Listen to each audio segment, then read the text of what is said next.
আখেরি নবী বিশ্বনবী মোহাম্মদ সাল্লাল্লাহু আলাইহি ওয়াসাল্লাম তার ২৩ বছরের নবুয়তি জীবনে অবিরাম সংগ্রাম করে সমগ্র আরবকে ইসলামের ছায়াতলে নিয়ে আসেন।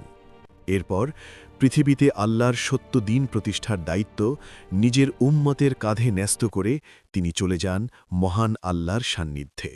রাসূলের ইন্তেকালের পর মদিনার নেতৃত্ব গ্রহণ করেন প্রথম খলিফা আবু বকর রাদিয়াল্লাহু তাআলা আনহু। তখন সাহাবীদের সামনে একটাই মিশন ছিল, সমস্ত পৃথিবীতে আল্লাহর সত্য দিন প্রতিষ্ঠা করা। কিন্তু এই মিশন শুরু করার আগেই আরব উপদ্বীপে শুরু হয় এক ভয়ঙ্কর ফিতনা। মক্কা ও মদিনা ছাড়া গোটা আরব ইসলামী খেলাফতের বিরুদ্ধে বিদ্রোহ ঘোষণা করে।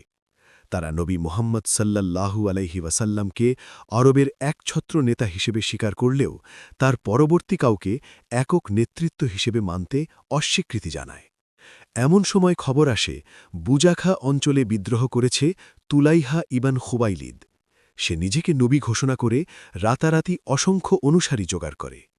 অন্যদিকে আরেক বড় হুমকি হয়ে ওঠে ভণ্ড নবী মুসাইলিমা। সে ইসলামী খেলাফতকে চ্যালেঞ্জ করে হাজার হাজার সৈন্য জড়ো করে।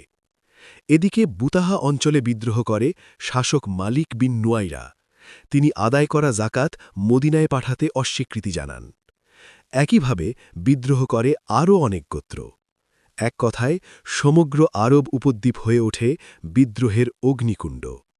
মুরতাদ ও ভণ্ড নবীদের চোখে খলিফা আবু বকর ছিলেন একজন নম্র, বৃদ্ধ ও দুর্বল মানুষ, তাই তারা তার বিরুদ্ধে অস্ত্র তুলতে দ্বিধা করেনি। কিন্তু খুব শিগগিরই তারা বুঝতে পারে এটা তাদের সবচেয়ে বড় ভুল। যখন কিছু লোক এসে বলল, আমরা নামাজ পড়ব কিন্তু জাকাত দেব না, তখন আবু বকর দৃঢ় কণ্ঠে বললেন, আল্লাহর কসম, তারা যদি রাসূলের যুগে যে জাকাত দিত তার সামান্য অংশও দিতে অস্বীকার করে, তবে আমি তাদের বিরুদ্ধে যুদ্ধ করব।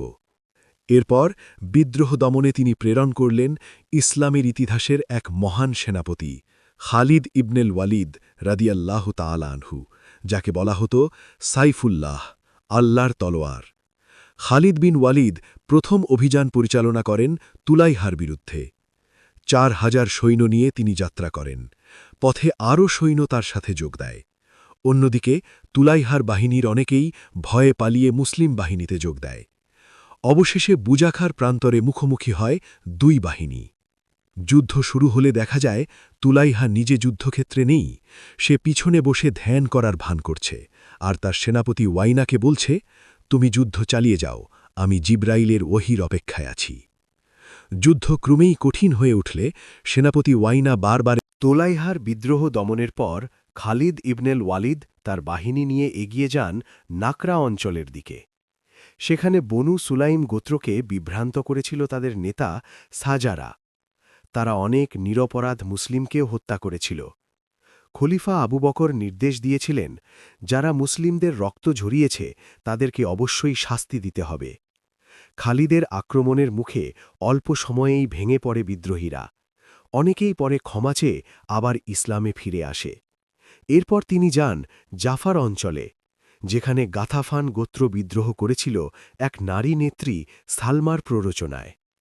সালমা ছিল অত্যন্ত প্রভাবশালী নারী, কিন্তু খালিদের বাহিনীর সামনে তাদের প্রতিরোধ টিকতে পারেনি। অবশেষে বিদ্রোহ দমন করা হয়। এরপর খালিদ অগ্রসর হন বুতাহ অঞ্চলের দিকে।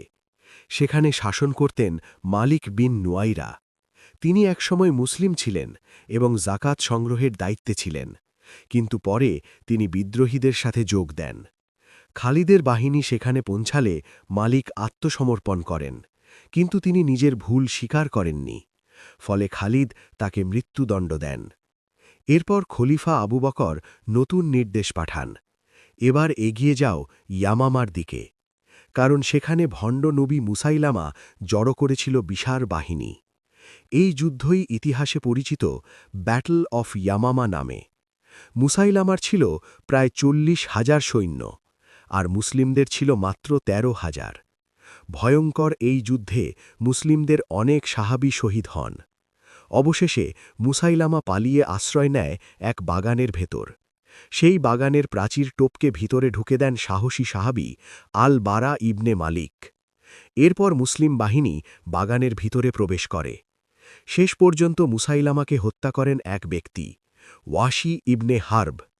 এই সেই ওয়াশি, যিনি একসময় উহুদের যুদ্ধে নবীর প্রিয় চাচা হামজা ইবনে আব্দুল মুত্তালিবকে হত্যা করেছিলেন। কিন্তু ইসলাম গ্রহণের পর আল্লাহ তাকে সুযোগ দিয়েছিলেন সেই ভুলের প্রায়শ্চিত্ত করার।